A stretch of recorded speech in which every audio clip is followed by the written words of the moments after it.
Officers, tatanungin ko po malaking utang na loob ang itinulong niyo po sa aking termino. Hindi ko po ito makakalimutan sapagkat hindi ko po alam kung maaaring ito po yung muli ko ng pagkakataong maglingkod sa inyo bilang isang nasa pamunuan ng ating konseho. Subalit, hindi po tayo mawawala sa Knights of Columbus katulad po ng sinabi ni PGK Milan, mananatili po tayong sumusuporta at maglilingkod sa ating konseho. Pangalawa po, sa akin pong accomplishment report na sinabi ko pong gagawin po ngayon, una ko pong ginawa ay ang paigsihin ang oras ng pagpupulo. Sabi ko nga po, no nonsense and no waste of time.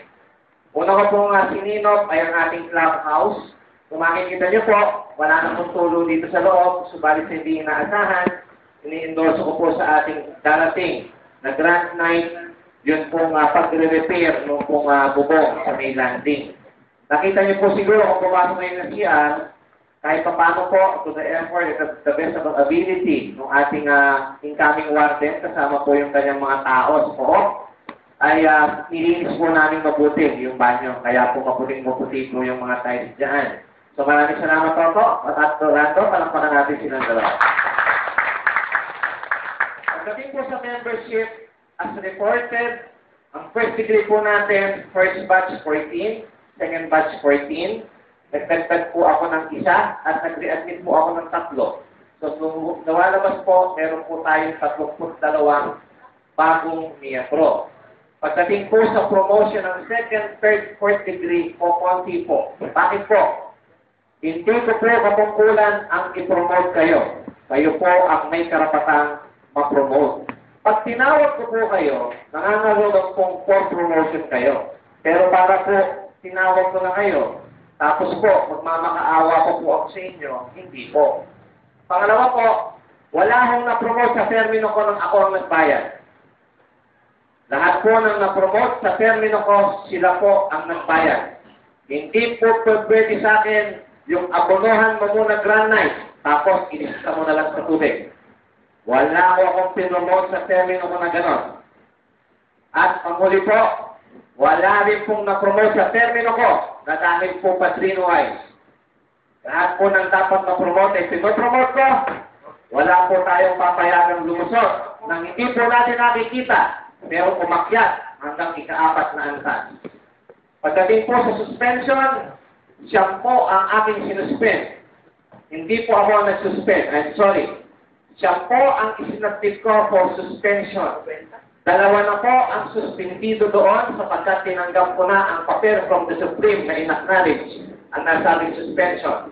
Sa siyang na suspension, 2 po ang sinuspindi ko.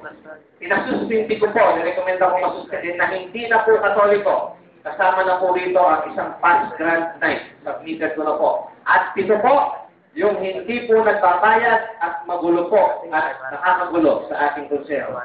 Total, ang ating pong membership as per statement of account submitted, 211 noong pong January yung pinapakita ko sa inyo dito. Subalit, ito po ay may 3 readmission and 9 suspension. So siguro po, bababa ho ng nasa 205 lang ang ating kasabihan. Sa isang pag-uusap, ang sabi ko, kailan kaya darating yung Grand Night na maglalakas loob, na magsuspinde nang babalik lang tayo sa 30 miyembro. Hindi mangyayari. Sapagkat sa termino ko po, 80 mahigit yung nagbayad. At 82 na higit yung nagpakita kahit minsan lang sa termino ko.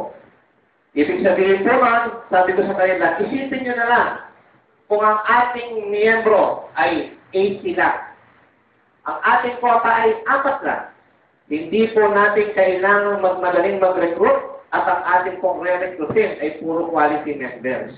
Sa ngayon po, ang ating pong pananaw ay nasa quota, hindi po nasa kalidad ng kasabihan.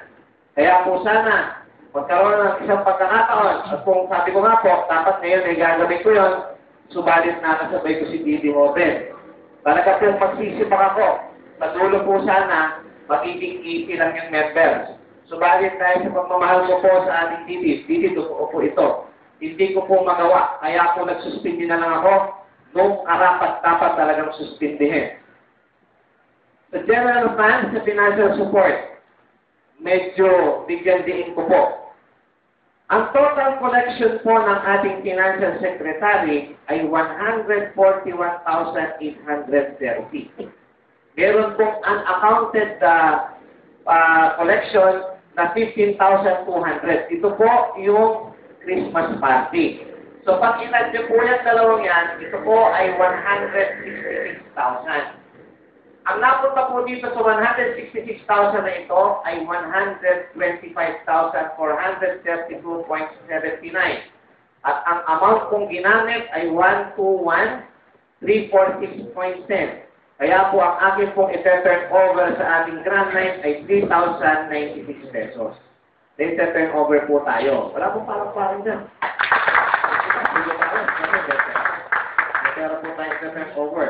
Tapos po, sa ngayon po, nakalagay mo sa report ko bilang Grand Night, meron po akong proyektong libreng paanak at libreng prenatal check-up. Ito po ay hinihingan ko ng 100 pesos yung mga buntis. At kung makukolekt ako po yung 300 kasapian, ito po ay 30,000. Bumigay ko po ito ng buong-buo sa terminal ni Grand Night Pass. Sa ngayon po, ito po ay 14,000 na. So, hindi hintayin ko lang po ito at i-endorse ko po yung 30,000 sa consider po ni Pass. Natin. Pagdating po sa PAP, ang itinet over po sa akin ni Immediate Pass Grand Night White Carino ay 78,129.68. Ngayon po, wala pa po, naniningil pa yata si Joseph. Ang ating pong kabuuan sa panangalapi ay 117,429.62. Ang increase po ng ating PAP, 39,099.94. So yun po ay i-turn over ko po lahat kay incoming Grand Night. Sa pagkain po isineserve po, maraming salamat po sa birthday celebrants. I am preparing a video sa darating na installation upang bigyan ng pagpupuri at pagpugay ang mga taong nagbigay sa akin ng pananalapi. No? Nakakatawa, makikita nyo, uy, andyan pala si ganito. Pero ang nakakapagtaka, uy, wala pala si ganito. Ang nakakataka doon, may mga taong pwedeng magbigay, subalit hindi natin nahingan.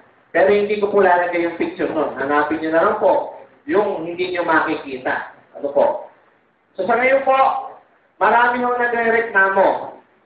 Kaso hindi ko po pinapansin. Kasi po, yung reklamo, pinaparating sa kung kanino, pero hindi po pinaparating diretso sa akin. Kung kayo po ay nagbigay ng malaking halaga, halimbawa po, may collection po akong 3,000. Ang pinakain po sa inyo ganito, isang bagay po ang sigurado. Wala pong natitira sa agul sa namin doon. Kung meron man po, hindi ko ipaliwanag, katungkulan ipaliwanag kung saan napupunta. Palagay ko po, ito po ay konsuelo na lang sa mga taong naghahanda ng inyong pagkain spring meeting. Pagdating po sa ating paglilinis ng ating clubhouse, nakita niyo po, turn over ko po ito ng malinis, bangisado, malinis, wala, may kortina pa. So ito pong lahat ng ito ay ginawa ko po. Kasi po, naniniwala po ako kung ano yung ginagawa natin sa ating tahanan, dapat po gawin din natin sa ating clubhouse. Sapagkat ito po ang pangalawang tahanan ng Grand Night. Pansamantala po, ito po ang Malacanang ng Grand Night. Dahil ito po ang kanyang bahay. Kaya po, sabi po sa atin ni Grand Night Pat, sino ba ang naglilinis ng clubhouse? Ito sa kanya, ikaw. Diba? Ngayon, kung paano mo itong ipalilinis, gusto kayo pagkatiwala sa wanted, sa inside guard, diba? Gawin mo. Pero ang maglilinis ito talaga, Grand Night. Bahay mo to eh. So pagkatapos po, summary of awards given, natatawa po ako, no? Yung pong frame na hawak po niyo, mumurahin na.